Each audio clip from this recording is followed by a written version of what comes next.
Dans notre vidéo, nous allons expliquer les différentes étapes de la mise en place d'une chambre à cathéter implantable, souvent appelée chambre de chimiothérapie.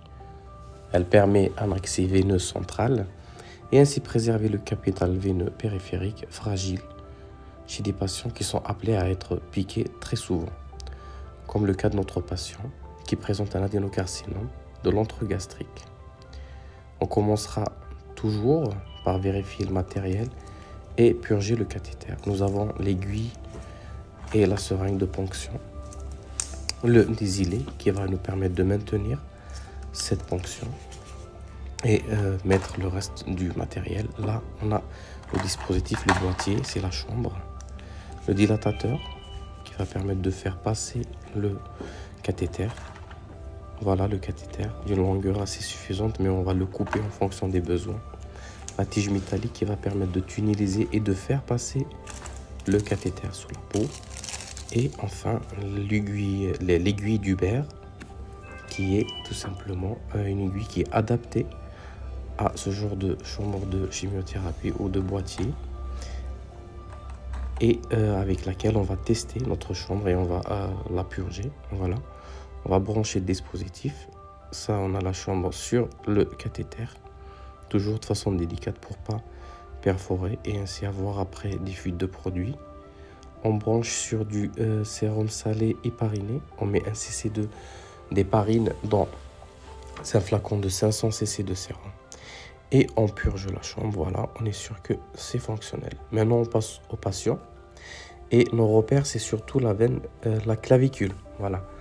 C'est le bord inférieur de la clavicule, le bord supérieur du grand pectoral et le bord antérieur du deltoïde. Ces repères vont nous dessiner un triangle à base supérieure formé par la clavicule qui est le principal repère car la veine passe au-dessous de celle-ci à peu près dans sa partie moyenne.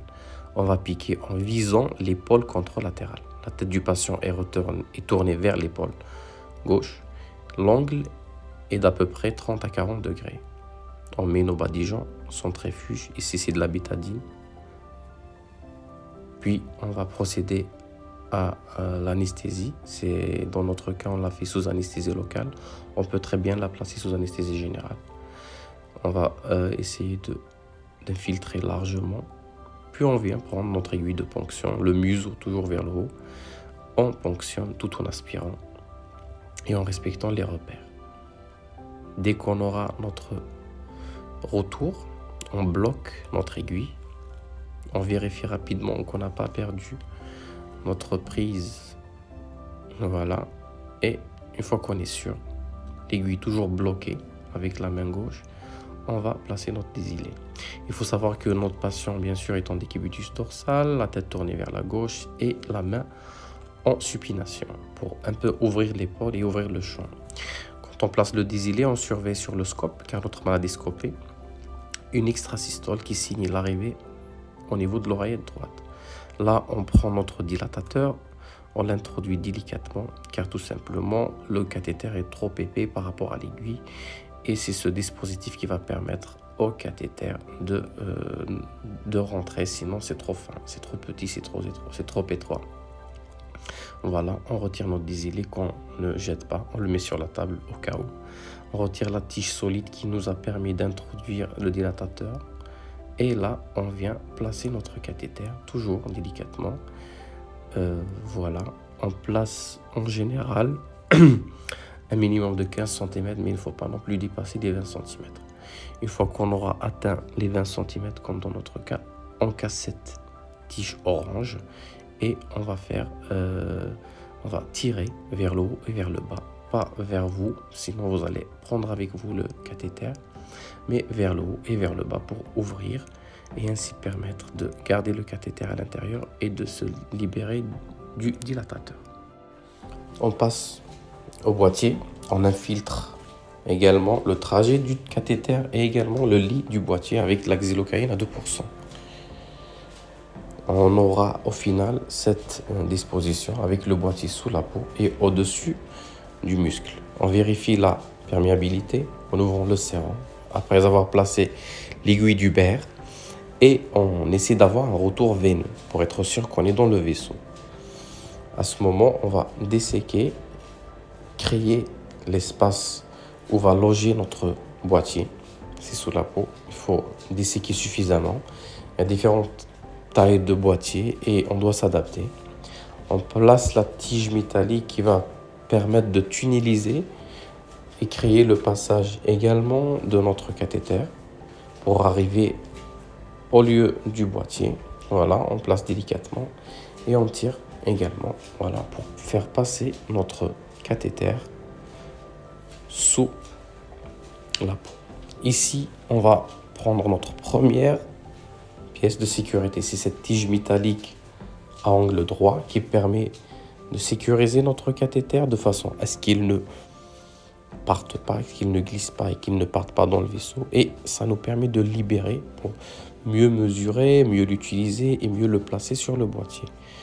Ici, on va, et c'est ce qu'on fait souvent, hein, on coupe à 19 cm. C'est une longueur qui est recommandée et qui est idéale.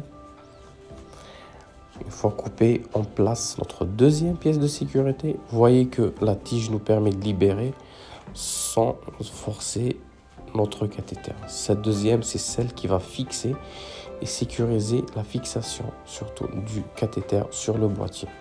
Enfin, on ramène notre boîtier et on place le cathéter sur le boîtier. C'est la dernière étape dans de la mise en place de cette chambre de chimiothérapie. Voilà, délicatement, on veille à ne pas perforer le cathéter en caoutchouc. On s'aide d'une compresse parce que ça glisse un peu et on doit vérifier que c'est bien placé en retournant le boîtier, car en antérieur on ne voit pas la totalité de la tige.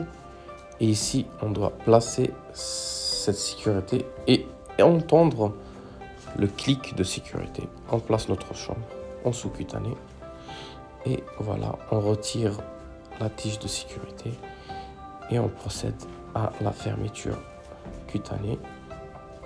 Voilà, sans trop de tension. On ferme également le point de ponction car en raison de la dilatation, il est devenu quand même assez large.